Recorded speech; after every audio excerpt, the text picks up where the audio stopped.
want to share with you that the inequity in our state is horrific. And with the funding that's happening right now, we need you to advocate and call your legislators and say, we want to make sure that every child in the state is getting their fair share of the arts. When you read that a Kent school district is going to cut elementary music because they can, because the classroom teacher will get to teach music if there is not a specialist, now think about that. It's not going to happen if the person doesn't read music. Or they have visual arts specialists, and in order to have arts, they're going to cut the visual arts specialists and keep the music specialists. Because the teachers have said, oh, we'll do visual arts, but I don't read music. This is the reality of the schools right now. So that's not okay. You're going to have to be in their face to make sure that kids get the arts. School leadership is a big key piece.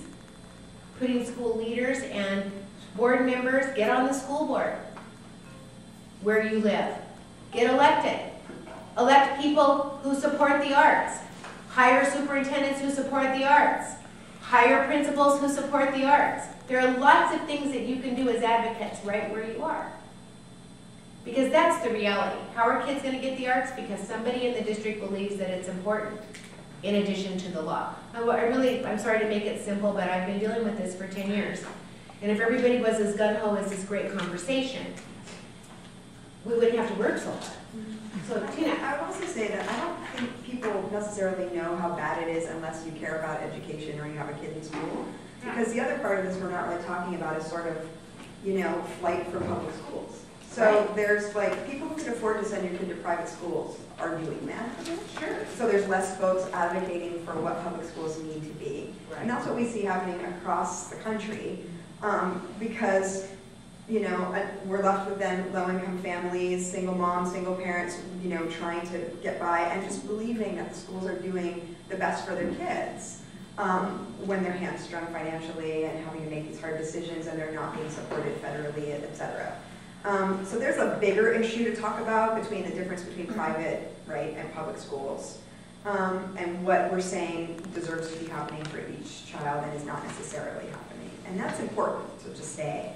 I also would say to advocate or to train people to talk about having these hard conversations and boldly talking about it.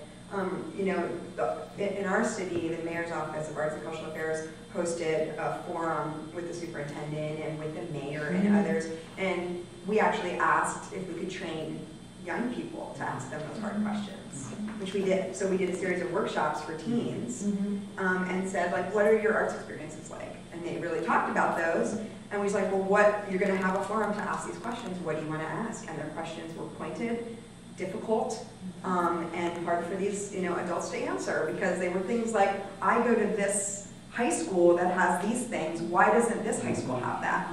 Or I had this in middle school, and now I have nowhere to play music now that I'm in this high school.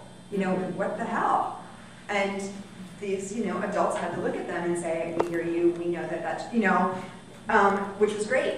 But I think more people need to be doing that. And when I talk even to my own parents, family, friends, like, they're surprised at what's happening right now. So I do think that getting the word out about that is one of the most important things we can do.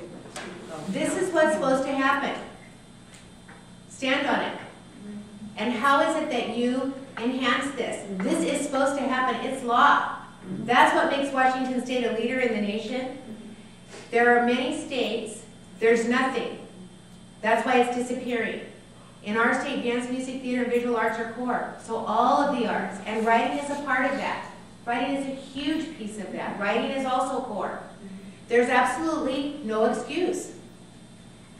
In many states, there's no law. They talk about it. They have great teachers. They have great facilities. They have great advocates. But there's no law. We have the law. What you want to do is make sure this law stays and that we add more law. The A-STEM piece is going to be great for the 21st century. I'm very proud of Washington. I'm glad we didn't. STEAM is going to go away. It's a buzzword. But A-STEM is a new word. And A-STEM, just think about it. When people say, what's the aim? You have the chance to say, in the conversation, arts. last Monday here at Seattle University? Monday night? Okay, I was. It was all of the education leaders talking about the plight of education from the education perspective with all the superintendents, etc. I wrote it down. At 8:15 and at 9 o'clock were the only times that the word arts was mentioned. But they were mentioned passionately, once with applause. And it's because we have moved sheepishly, and some people would agree to disagree with me agreeably, and that's okay because I'm right, to the word creativity, innovation, which I said 5 years ago when they started, if you don't say arts, people don't hear arts. They don't hear that arts are the reason that we're creative. They don't hear that arts are the reason that we're entrepreneurial. That because we act in artistic ways, there might happen to be transformation or renaissance. Because they didn't want to say, well, if we say arts, that might make people mad. So what?